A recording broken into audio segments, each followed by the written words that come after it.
Hi and welcome to the Ruby and Pearls knitting channel. Thank you so much for joining me today. My name is Leah and I'm coming to you from West Wales in the UK, where I live with my partner and our two dogs Ruby and Pearl, really close to the coast, where I often take little video footage for you and put at the beginning of my videos. I'm coming to you today with a knit and chat, which is a new concept for me. I have not tried this before, but I have had some lovely comments lately from you lovely viewers. And somebody suggested, why don't I film some knit and chats so we can have a little bit of a casual sit down, work on our projects and chat together kind of concept. So first of all, I want to say thank you so much if you've left me some comments. I really appreciate them, and I've recently discovered that I must have missed quite a few comments because I have been regularly checking on comments on the latest videos, but I don't think I actually went further back to see whether there were any comments in the past that I might have missed. And so there were some comments that I missed that were like 5 months old, and I'm so sorry, but they should all be responded to now. So let's jump right in. Grab a project, grab something to drink, grab something cozy, and we'll see where this takes us. I am wearing a self-drafted pattern. This is knit in King Cole Orchard in the shade Honeycrisp, and it features this little slit at the top. It is a deep raglan sweater. It has a gathered cuff and balloon sleeves, and it is quite boxy, and it's very relaxing to wear. It is a little bit creased at the moment, so I do apologise, but yeah, let's jump in. I'm going to show you what I'm working on briefly. This is the White Day cardigan by Maya Deglon from Maya Tinks. And I am on the bottom hem, as you can see here. Well, that wasn't a very good shot, was it? Let's try again. So this is a saddle shoulder design. It features these really cool tapered saddles. If you look at this here, that is the sleeve. I have completed both sleeves. And the only reason it's really hard to show is because the button band kind of brings the whole thing together. But I am currently on the hem, and I am just on tedious stockinette back and forth. So I thought we could work on this together. Why not? So I have been thinking about different topics I could chat about in a knit and chat. Without twisting my knitting would be helpful, wouldn't it? And I've been brainstorming with my lovely friend Emily from Emily Knits. And instead of having a proper list to hand, which is kind of what I had said I should probably have, I've just decided this morning I have a late start in work and I want to get this hem done. And I have, I think, 8 rows of hem knitting left to do. So I thought I'm going to knit these 8 rows of hem and just talk about whatever pops into my head. So this could take whatever turn, we will see. I will keep it strictly about knitting. I will be sharing some opinions. I want to talk a little bit about unpopular knitting opinions, which I think are always a little bit controversial, but not that controversial in the grand scheme of the world, right? There will probably be some appearances from the dogs because, well, one of them's snoozing and the other one is actively pacing around. So I know that most of you really love seeing the dogs and leave me lovely comments about them. So thank you so much. I will probably formally introduce them at some point because you just get little snippets of them here and there. But I don't think they're in the mood for that this morning. So I thought about talking about how I got into knitting, because I think it's always a little bit interesting to listen to people talk about their knitting background. My mum is pretty certain that I was about 4 years old when I first showed an interest in knitting. And apparently I grasped the concept of a knit stitch at the age of 4, which is a little bit wild to me. Like, I see 4-year-old children and I think, you know, how did I manage to do that when I was that age? But yeah, I really obviously enjoyed learning new things, and I think I've always had good dexterity, and I've always been creative and keen to make things by myself. And I then proceeded to have knitting lessons in school, and they were interesting. In Switzerland, in primary schools at the time, I don't know if this is still a thing, but at the time we had a class called handcrafting, and I think we alternated semesters of sort of fibre crafts like knitting, crocheting, and also sewing. We learned to use a sewing machine. We alternated that with semesters of woodwork and learning how to solder and metalwork and things like that. And I always really, really enjoyed those classes. They were one of my favourites. And I remember that we had a teacher in primary school who had a bit of an unorthodox way of teaching you how to knit. If you made an error and you went to ask her for help, she would come and stand behind you and hold onto your hands and squeeze them very tightly and move your hands for you. And everybody hated that, in particular because she had a very, very strong floral perfume on. So just the fact that she'd be standing that close to you and then squeezing your hands, nobody wanted to go and tell her that they got stuck in their project. So they would come and ask me. So from quite a young age, we're talking about, I don't know, 9-10 years old, I learned to fix people's knitting.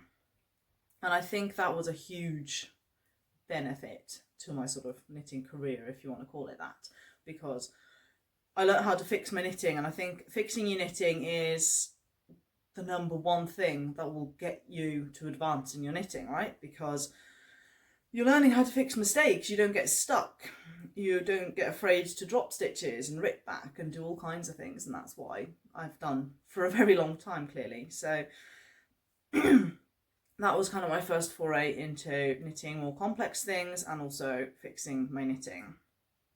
I remember learning to knit socks when I was probably about 15, 16, something like that. I knit my first baby cardigan in secondary school, and I kind of caught the bug for baby knits. I loved knitting cute little booties and little cardigans and little hats. And I think I really enjoyed the fact that I could cast something on and have it done by the end of the day. And it had nice shaping and interesting constructions. You know, it had all the things that adult garments have, but it was a one-day project. And I think that was a huge thing for me at the time. So I think when I was studying for my exams, my A-level exams, I spent a lot of time making baby knits. And while they taught me loads, I learned so much about knitting, and I became really fast and really proficient, and my tension got really good.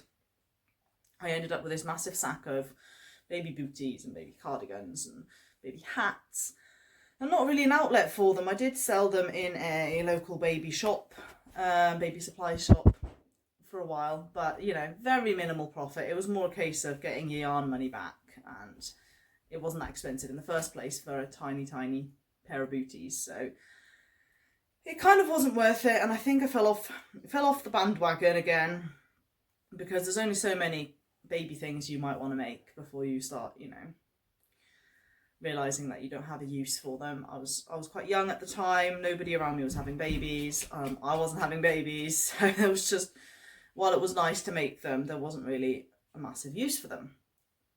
And that's when I realised that I am a bit of both. I am a bit of a process knitter, but I'm also a project knitter. I like the finished item, and I like to use and wear the finished item.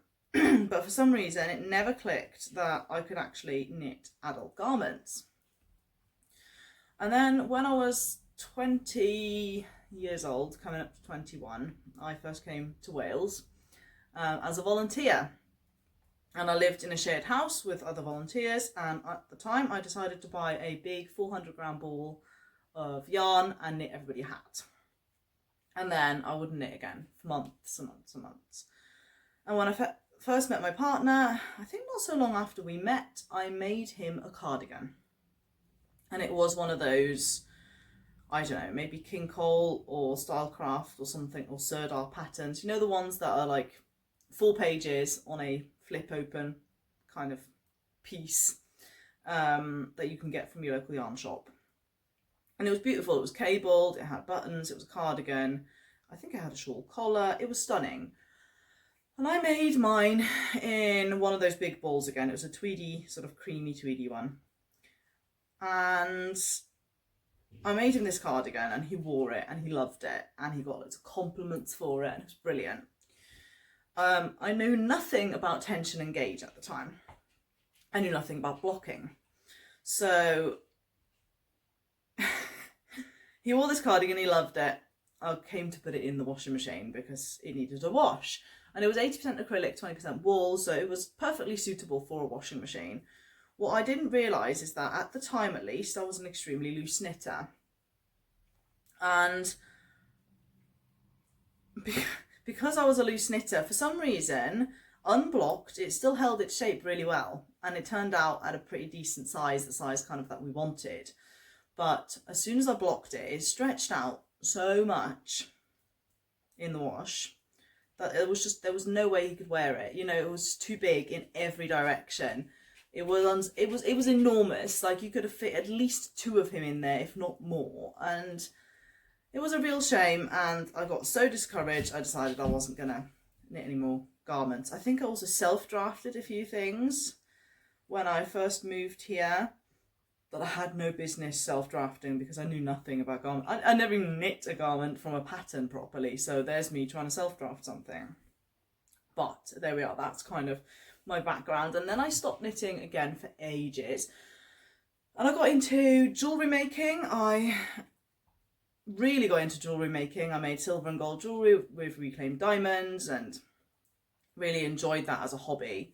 But it was quite an expensive hobby, especially if you didn't have a proper sale outlet, and it was very difficult to get my work seen and sold. I also really enjoyed polymer clay. I made loads of little things out of polymer clay, but then eventually progressed into silver and gold. And I think when I realised that it was going to be extremely hard marketing-wise to get that sort of going as my own business, I kind of lost interest in the jewellery making. And I had a friend at the time who was pregnant. So I randomly went to the wool shop and I bought some yarn and I cast on a baby cardigan for her. And I made a few things and I went back and forth to the wool shop, and the lady in the wool shop eventually said to me, you know, why do you only knit baby things? Because at this point I'd stopped knitting for this baby and I was just knitting random baby things. And it's because I've always enjoyed making those kind of things, but she knew I didn't have children. And she said, well, why don't you knit garments for yourself? And, you know, I sort of said, well, I think they take too long. I don't think I'll be good enough at it. I think there's a big hurdle in garment knitting for a lot of knitters. And we'll get into that in a minute, because I'd like to leave you a bit of advice if you are a beginner knitter, and I'd like to, if you are not a beginner knitter, if you can refer some beginner knitters to this video maybe, because it might be helpful for them. I cast on, I knit a few adult garments. I realised if I was quite monogamous and I worked them on, say, Aran weight yarn, it didn't actually take that long. And I haven't looked back. Like, I cannot stop knitting garments. I must have knit at least 500 sweaters since. That's how it feels anyway. It might not be quite as many. I have no idea how many it is, and I'm a bit cross with myself because I should really make Ravelry projects or project pages, but I don't, because I like things to be complete, and I know for a fact that I will never be able to catalogue all the things that I've made since starting making adult items, adult garments. So I just haven't bothered at all. And every year I think, okay, this is the year I'm going to start, because you've got to start at some point, and even if you can't catalogue everything that you've already made, you'll still have something on there, but I just can't bring myself to do it. So it's a bit of a shame that I haven't got that all written down somewhere, because it would be really interesting, wouldn't it? I have started at the beginning of this year writing down all my finished objects in a diary, so that at least I can film everything I knit in 25 kind of video. And if you know me, you will know that I'll have about 20% of them to show, because the others have already been gifted, sold, you name it. I am quite weird like that. So yeah, that is kind of my history of knitting. I have dabbled in design, as you know, and self-drafting, but I really enjoy knitting from other people's patterns more, actually, if I'm totally honest. I've kind of delved into designing because I was hoping to maybe have a career in designing, and so far that hasn't really worked out. And I'm still thinking whether that's actually something I want to do because I want to do it, or if it's because it's a career in the fibre arts that is quite accessible in a way, because, you know, knitting for work, that's kind of the main way you can you know, knit for a living, really. Obviously a large part of it is not actually knitting, it's admin and pattern writing and grading and etc. So I've dabbled with that, but at the moment I am just really enjoying knitting other people's patterns, and that's okay too. I personally really enjoy test knitting. So test knitting's been a huge part of my knitting career, if you will. I have learned so much through test knitting. So if you ever fancy designing something, start off by test knitting and understanding how test knits work, how other designers work, and I think you can learn so much from other people. So that is kind of my background in knitting, and I would like to talk to you about garment knitting in general and some advice if you've never knit a garment before. So if this isn't of interest to you because you've knit loads of garments, I'm very sorry. I'm going to try and keep it fairly brief. But as you can tell, I put off garment knitting for a very long time because I just thought it was going to be extremely difficult. It wasn't going to fit me. It was going to look frumpy. And I think that is the biggest hurdle, or the biggest hurdle for me was that I wanted items that looked shop bought. I didn't want items that looked intentionally handmade. And if that's what you like, that's absolutely fine as well, isn't it? It's whatever you prefer. But for me, things that looked less handmade were kind of the goal. I'm a bit of a perfectionist. I like things to look neat and nice, and I say that whilst I've got creases on this sweater, but I've just thrown this on, so there we are. So if you've never knit a sweater before and you're a little bit intimidated, I've got a little bit of advice for you. First of all, if you can cast on and you can cast off, and you can knit and purl, and you can do basic increases, you can knit a sweater, no problem. I would recommend that you try to knit on your sweater quite monogamously so that you get some actual progress done on it and you don't work on other things at the same time, because otherwise it feels like a huge intimidating task. So that's tip number one. Tip number two, I would recommend that you go for something like Aran weight so that it goes a bit faster. Tip number three, I would recommend that while you might be enticed to knit on a free pattern, especially if you're sort of new to these things and new to knitting, I would recommend that you pay for your pattern, because you tend to get a better, more tech edited and well written pattern if you pay for them. There are definitely some exceptions to this rule, but I know from knowing other knitters who have gotten into garment knitting and they've just gone, oh, I don't want to invest too much money, so I'm going to go for a free pattern. I'm going to go for cheap yarn, because then if it doesn't work out, it's not such a big deal. Now, I would, as you know, I quite like a cheap yarn. I love a budget-friendly yarn, but I would go for a yarn that feels nice, that you know you're going to wear, because if you're not going to wear a finished item, that's not going to, you know, it's going to be a shame. So go for something that feels nice. It doesn't have to be expensive. Go for either a paid for pattern or a pattern that's really rated as a beginner pattern, such as the Flax by Tin Can Knits. That's a free pattern. Florence Miller's got step-by-step sweater and step-by-step cardigan. Both of them can be free with these discount codes that she offers. Those are patterns that I haven't knit personally, but I've heard lots of people rave about. Or the other thing I think you should do is pick a pattern that you actually think will fit into your wardrobe. Don't just knit it because people say this is beginner friendly. Knit something that you would like to actually wear. I'm not saying go for something overly complicated with colourwork and cables and all the rest of it. Do something basic stockinette, but knit something in a style that you think you will wear. Use YouTube is tip number 4. If you don't understand certain increases and decreases and shapings, use YouTube. Go on Ravelry project pages, see what other people have said about this project, and see, you know, whether you can get some advice from there. Tip number 5, work on a top-down seamless pattern. And now this one I'm going to sort of go into a bit more detail about, because I think a lot of beginner knitters will knit something seamed first, because that seems to be the traditional sort of approach. It's definitely how I first knit garments. And personally, I don't think that's a good idea. Now, I'm not against seaming. Here's an unpopular opinion. I like seaming. I really like seaming. I thoroughly enjoy seaming. I find it very satisfying. I also don't mind purling. So those are, I don't love purling, but I don't mind it. That's not a problem. The reason I don't seam most of my garments is because I have gauge inconsistencies. And when you work a seamed garment, your row gauge starts becoming much more important than it does if you're working a top-down seamless one. If you're working top-down seamless, you can try it on. If your yoke depth is already too long, you can make adjustments. If you're working bottom-up and seamed, you will come to a point where you have to do some kind of shaping, and you will have to complete that shaping to get to the neckline. You won't be able to omit anything once you get to here, otherwise you've got a massive neckline.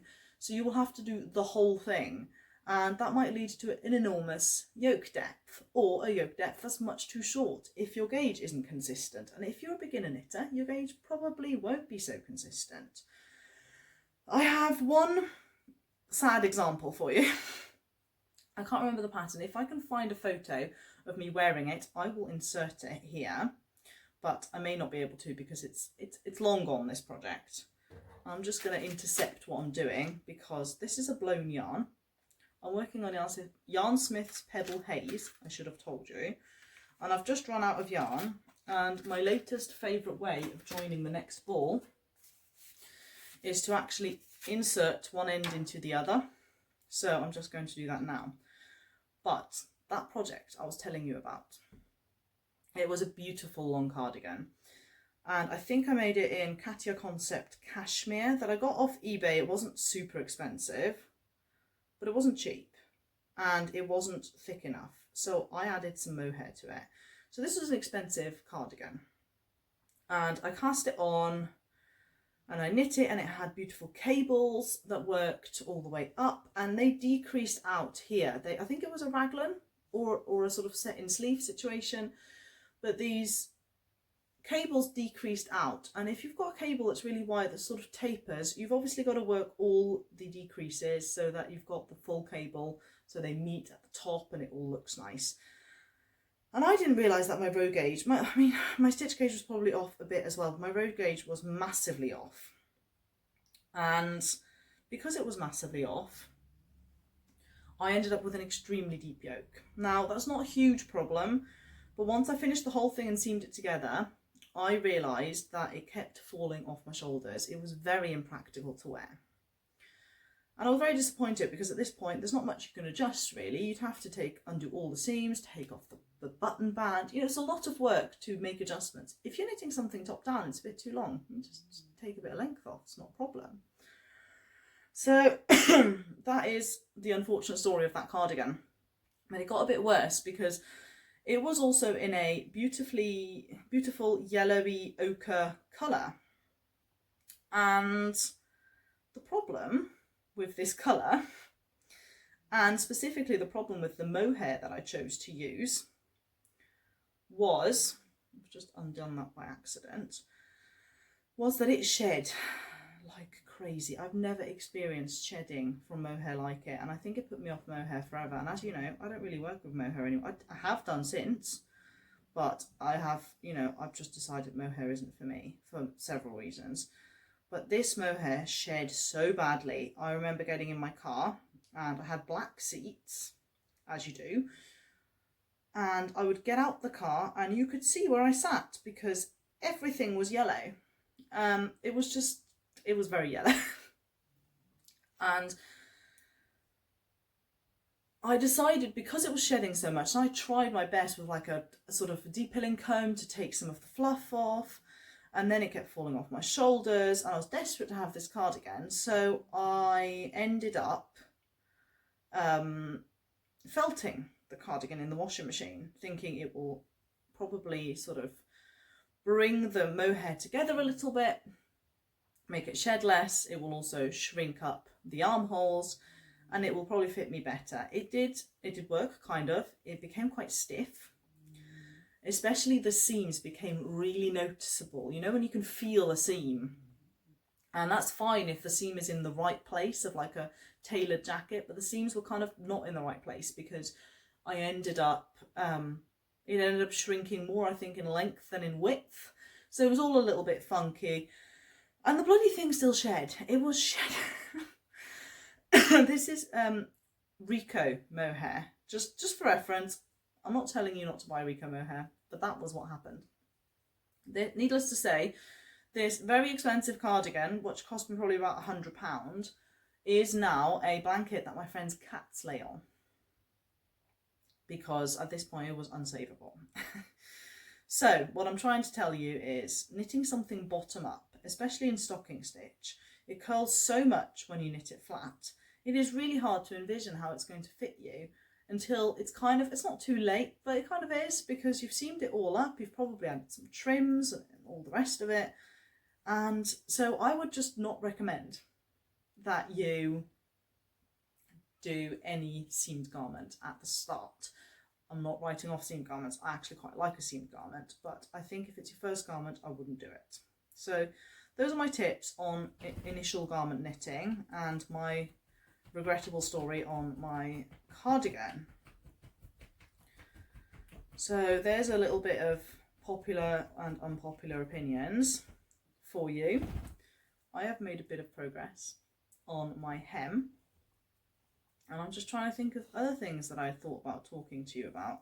I did want to talk about seaming, and I did want to talk about garment knitting and my background in knitting, because I thought that would be a good starting point for a knit and chat. I think I am going to round this video off here, and I would love it if you left me some unpopular knitting opinions down below. I will probably also ask for some on Instagram sometime soon, so my Instagram handle will be on the screen now. Please head over there and reach out and chat if you would like to. I would love to hear from you. And yeah, I'd love to discuss some popular knitting opinions, because I think sometimes it's quite fun.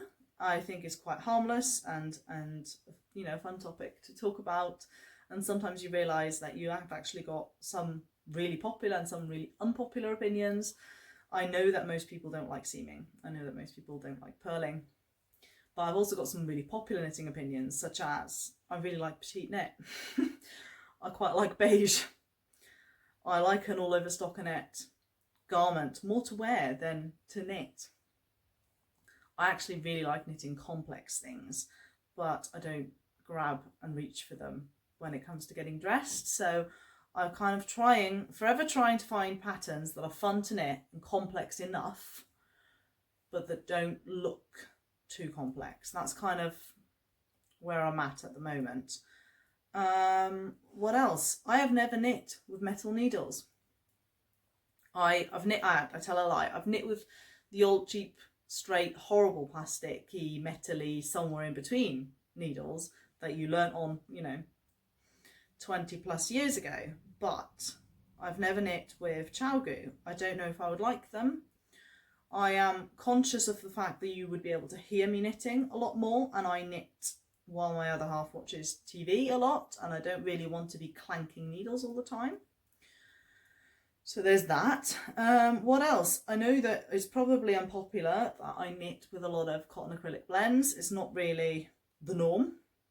It's definitely not the norm on Knitting YouTube. I think you have to knit with Knitting for Olive to be the norm, and I love Knitting for Olive. I've used it a few times. It's beautiful yarn, but at the moment I am on a Yarnsmith's Pebble Haze kick, as you can see, and it's quite funny because a few months ago I was ranting about blown yarns and all the problems I've had, and at the moment all my whips are Yarnsmith's Pebble Haze, which is a blown yarn. So I've obviously not written it off completely. I need to count my rows, bear with me. I only have 2 left. So let's find something to talk about for another 2 rows. I'm just trying to think of other unpopular opinions. I would love to be a monogamous knitter. I think I would really, what would really be satisfying for me, if I had, I've thought about this a few times, if I had a fingering weight, a DK weight, and an Aran weight blanket, be that knitting, crochet, garter stitch, doesn't really matter, just a basic blanket. And what would be the most satisfying for me is if I planned to knit a certain sweater, bought the yarn, cast on, knit the whole thing, and then use the leftovers in one of those 3 blankets depending on the yarn weight. Reduce my leftovers to completely 0, and whilst doing so already planning the next sweater, buy that yarn, and so on and so forth. I think that would be the perfect setup, but I don't think that's ever going to happen because I just get sucked into new projects all the time, and then I get a little bit stressed about them, and then it kind of varies. One day I'm feeling stressed about my knitting, and the next day I'm casting on 3 new things. It kind of bounces back and forth. But that would be the ideal setup, being a monogamous knitter, really focusing on my project. The problem for me with being monogamous is that I would probably never knit anything overly complex again. Because we all know there are times when you can't really focus, you might be very tired, you might have had a difficult day in work, and you just want to knit stockinette. You might be wanting to watch a film or something like that, and you want to knit basic stockinette, and then if you've got if your only width is an all-over cabled sweater, you know, it becomes a little bit difficult, doesn't it, to work on.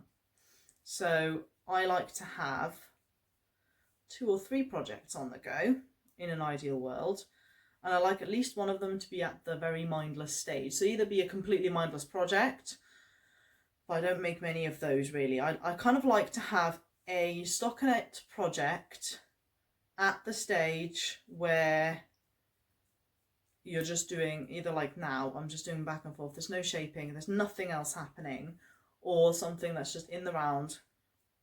And if I've got a project like that on the go, then I can work whenever I want to work on something more focused, I work on something else, and then if I just need to knit and not think, I can work on that. And I think that works out really, really well for me. So as soon as this White Day cardigan is done, well, I'm going to move on to the double knit button band in a minute. And we all know that that is a bit less mindless and also quite tedious and it takes a long time. It takes a long time. It is worth it. I definitely think it's worth it, but it takes a long time. But once that is done, I have my halibut sweater that is on the body, which is just round. So that is going to become my next mindless project. My other current whips that I'll be sharing with you soon in my next podcast are the Rosie sweater and the Laura scarf. So I recently shared my autumn knitting plans. If you haven't seen it, please go and check it out. I really enjoyed making that video. And funnily enough, the Rosie sweater was a maybe project on there, but I've since bought yarn and cast on. I think I've been massively knitfluenced. It was just so present on Knitting Instagram and Ravelry. It's been on hot right now on Ravelry for ages. And for good reason. Lots of other podcasters who are planning are going to make it.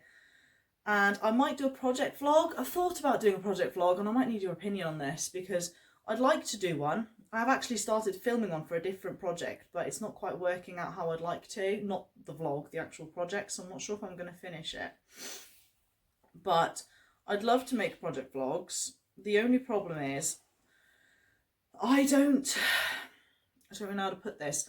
I'm quite happy to have a sit down like this and chat about the project, but as soon as we're talking about filming me actually knitting, which I think is the kind of more boring part of a project vlog, but you need a little bit of b-roll like that, don't you?